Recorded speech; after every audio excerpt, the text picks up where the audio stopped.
Hi, and welcome to this week's video where we are visiting Malmesbury, a small market town in the county of Wiltshire, England.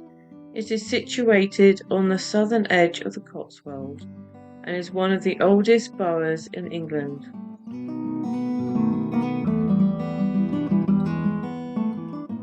I have mentioned a story from Malmesbury before, and that is the story of a young lady called Hannah, a servant at the local inn, who had been teasing a tiger, which was part of a travelling show.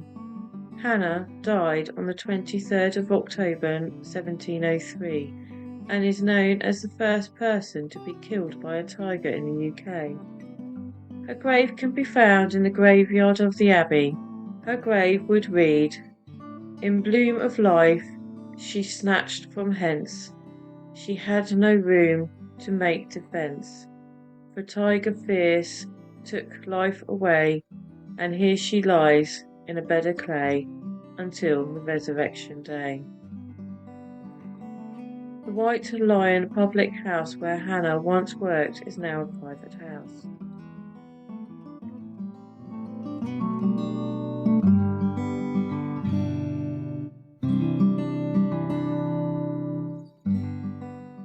There is so much history here at Malmesbury, with evidence of a settlement dating back to the Iron Age. It's hard to believe today that once stood here was an Iron Age hill fort. There must have been something special about this hilltop, for the area is better known for how important it was during the Anglo-Saxon times. The town was once one of King Alfred's fortified burghs, built for defences against the Vikings. England during the late 9th century, under the reign of King Alfred the Great, Alfred, who ruled from 871 to 899, played a crucial role in defending England against Viking invasions and sought to improve the country's defences.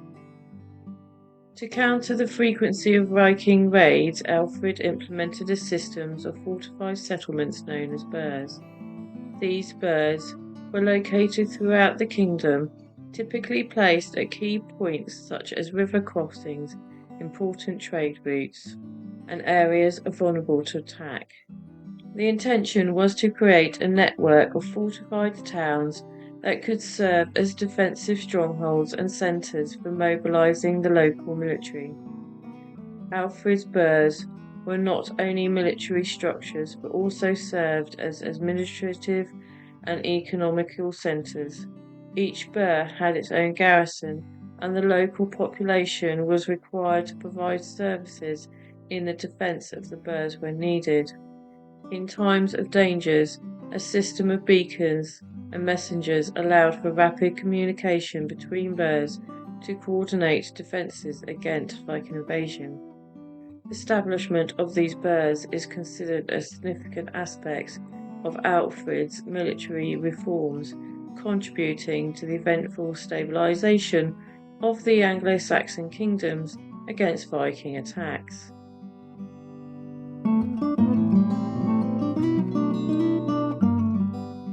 King Alfred's grandson, Athelstan, was king of the Anglo-Saxons from 924 to 927, and he is regarded by many as the first true king of England from 927 till his death in 939.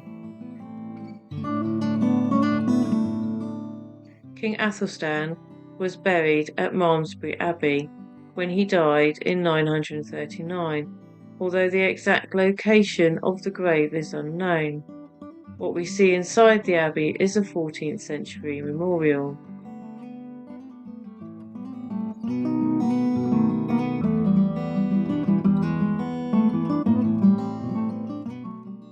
The abbey we see today is 12th century, but possibly the third abbey on this site.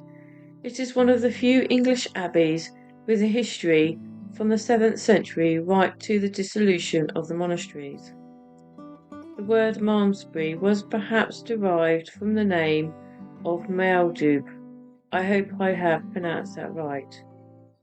He was an Irish monk or hermit who may have settled on or near the town in the mid-7th century.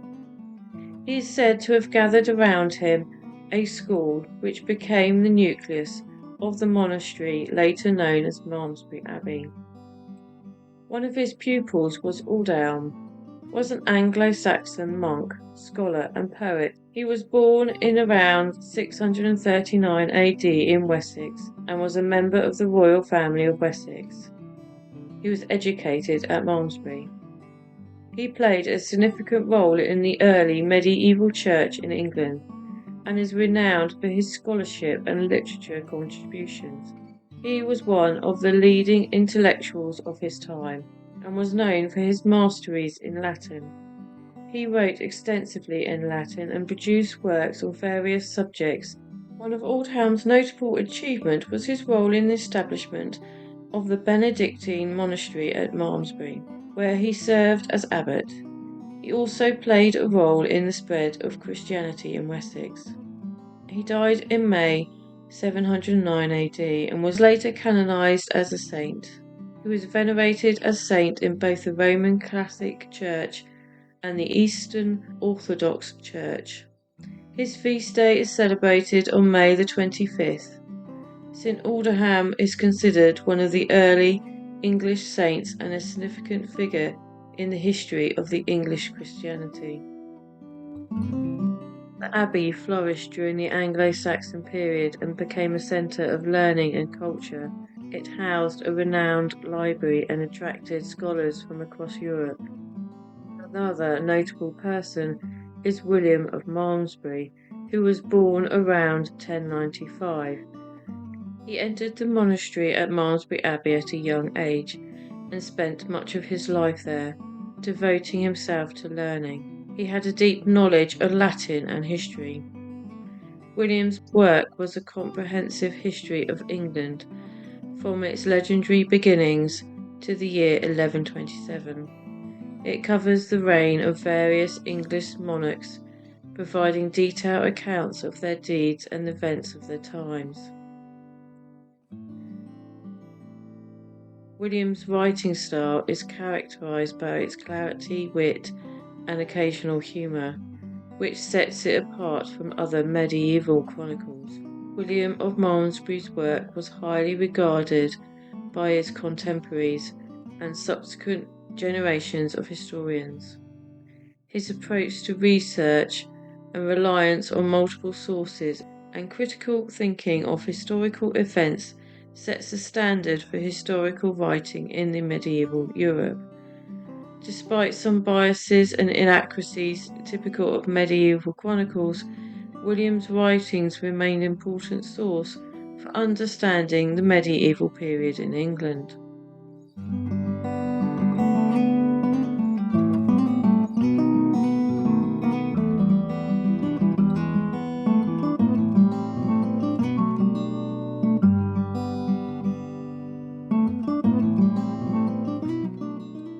As mentioned, the present abbey building dates back from the early 12th century, featuring Norman architecture with later additions and alterations. There once was a west tower, which fell around 1550, demolishing 3 westernmost bays of the nave. As a result of this collapse, less than half of the original building stands today. In the 12th century, the abbey came under the control of the Bishop Roger of Salisbury. The bishop built a castle close to the abbey. In 1139, King Stephen had become concerned about the loyalty of the bishop and several other bishops, and he seized their castles, including Malmesbury. The civil war broke out shortly afterwards between King Stephen and his rival claimant to the throne, the Empress Matilda, in which Malmesbury Castle played an active part. At the start of the war, the local Baron Robert Fitzhugh seized the castle from Stephen in 1139, but the king recaptured it shortly afterwards. The castle became used by local royal forces to raid the surrounding countryside. In 1144, Robert of Gloucester unsuccessfully besieged the castle, and it remained in royal hands until taken by the future King Henry II in 1153. Towards the end of the civil war in the reign of King John, the local monks petitioned to have the castle destroyed. The king agreed, and it was demolished in the 13th century. Today, no remains of the castle survived, and archaeology has yet to precisely identify the site of the castle within the modern town.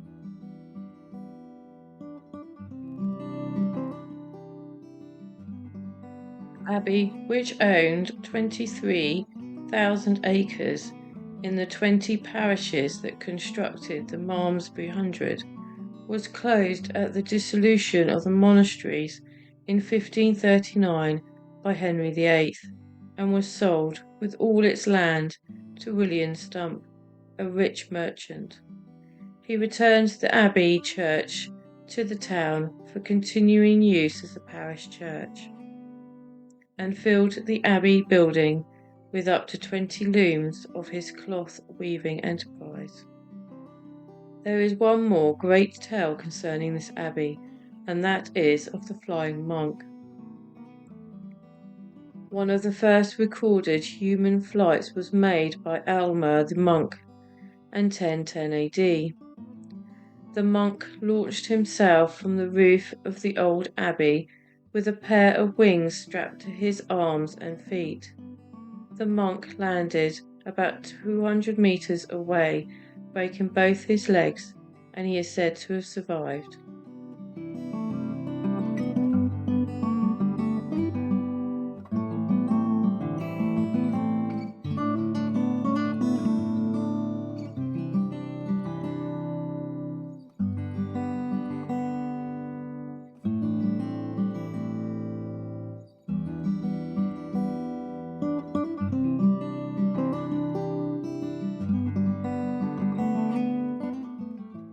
This is a very brief look into the history of Malmesbury, and I will add a link to the museum website for those who wish to look into this amazing town's history in more detail.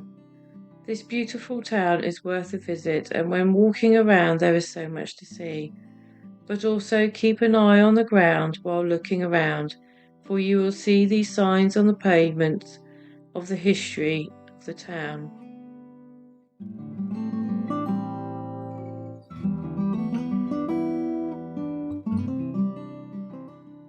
Thank you for watching this video. I hope you've enjoyed it.